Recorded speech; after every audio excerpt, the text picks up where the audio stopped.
morning. Hi.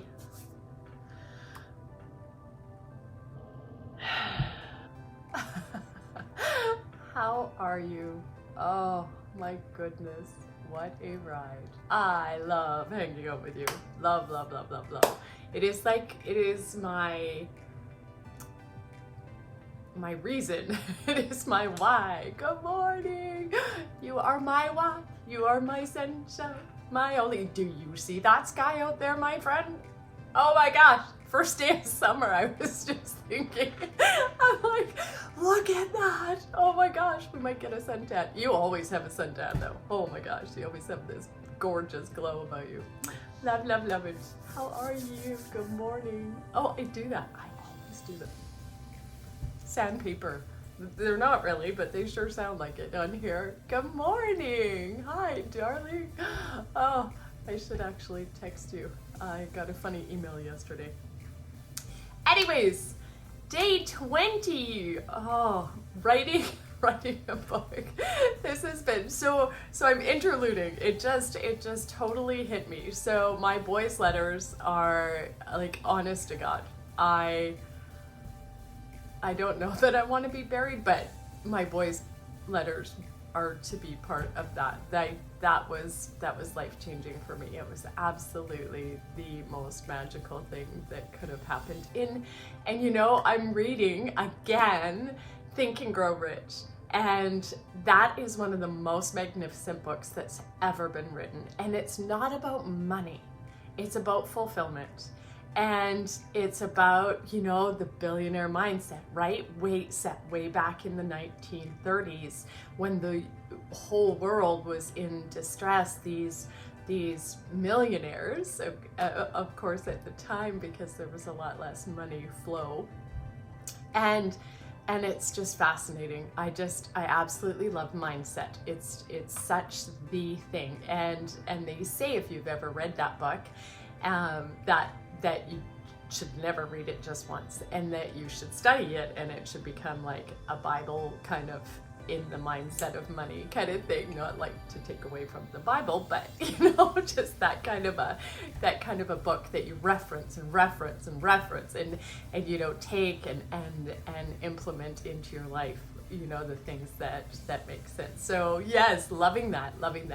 So at the end of my boys' letters, I pray every morning, as you all know, and I look for inspiration. So our 100 ways in 100 days, that is I had everything mapped out.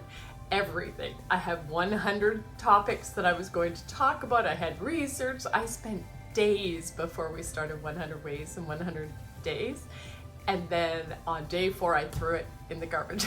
I was like, this is not where we're going. This is not what is happening. And all I ask is just for some inspiration. That's it. Like, please help me to serve through you. So, not to get off on a tangent. Good morning. Hi, my beautiful. Happy birthday, I think I saw, and I probably didn't wish you a happy birthday because I'm a bad friend. I hope it was magical.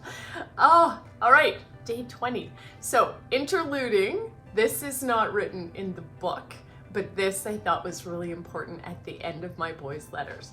And it is one that Stephanie had shared with me. And Stephanie, thank you. And it says, my mom had a lot of problems.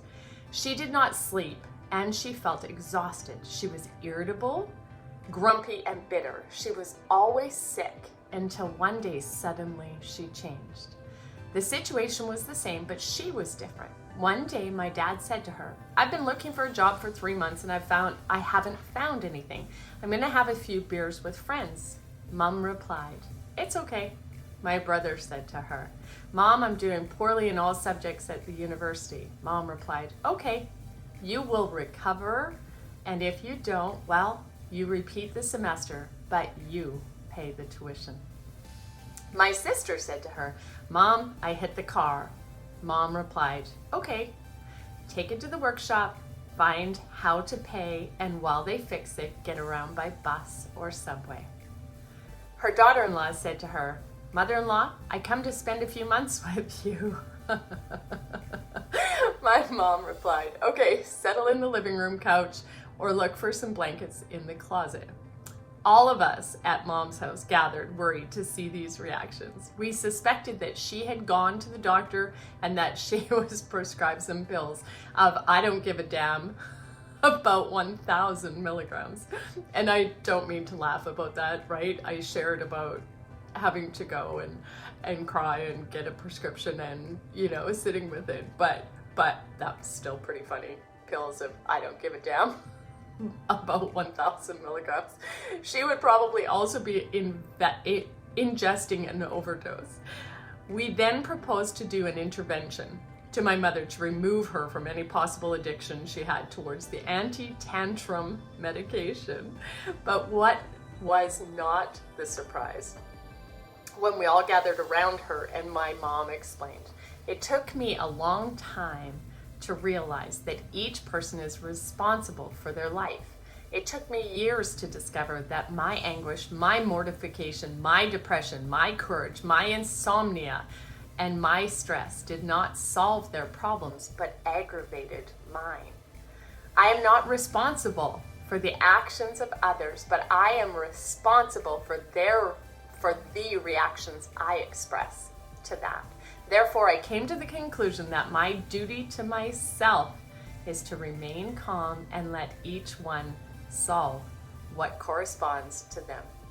I have taken courses in yoga, meditation, miracles, human development, mental hygiene, vibration, and NLG,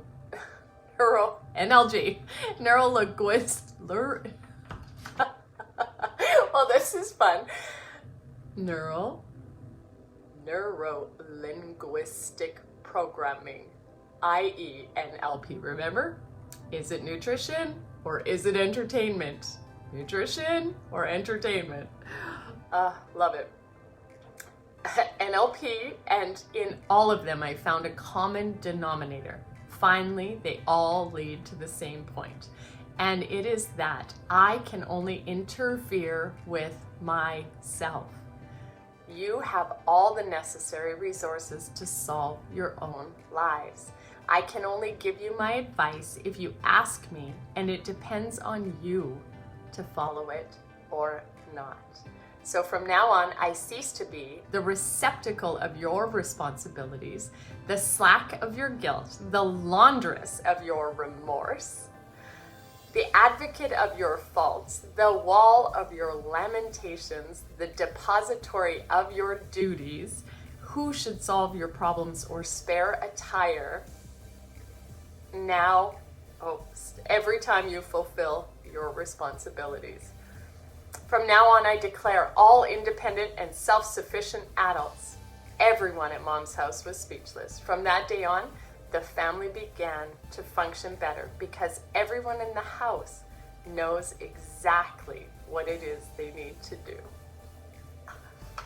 So it was part of 100 Ways and 100 Days, and it was such a gift from Stephanie. And my psychologist speaks to care and responsibility, and how as a mom I often overcare, that I do too much for my boys and don't give them enough responsibility and let them carry their burden, because that is how we create, independent individuals to go out in the world and to function.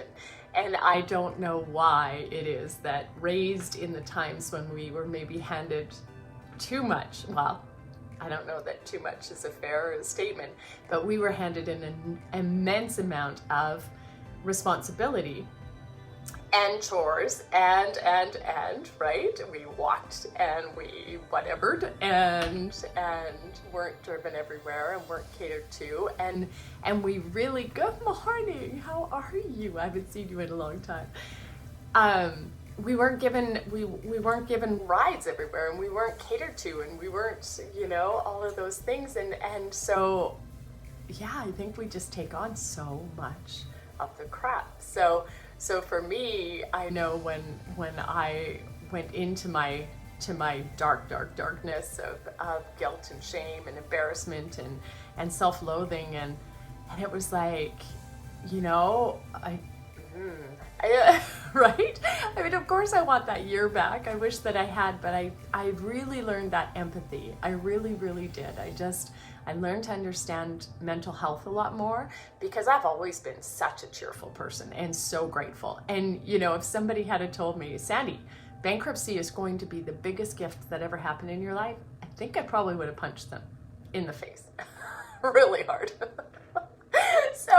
So that's, you know, that's just a mom thing that I thought, you know what, it was really fitting at the end of my boys. So I hope you're having a magnificent day, and I will see you here tomorrow morning. Mwah! I love you so much. Hi, girlfriend.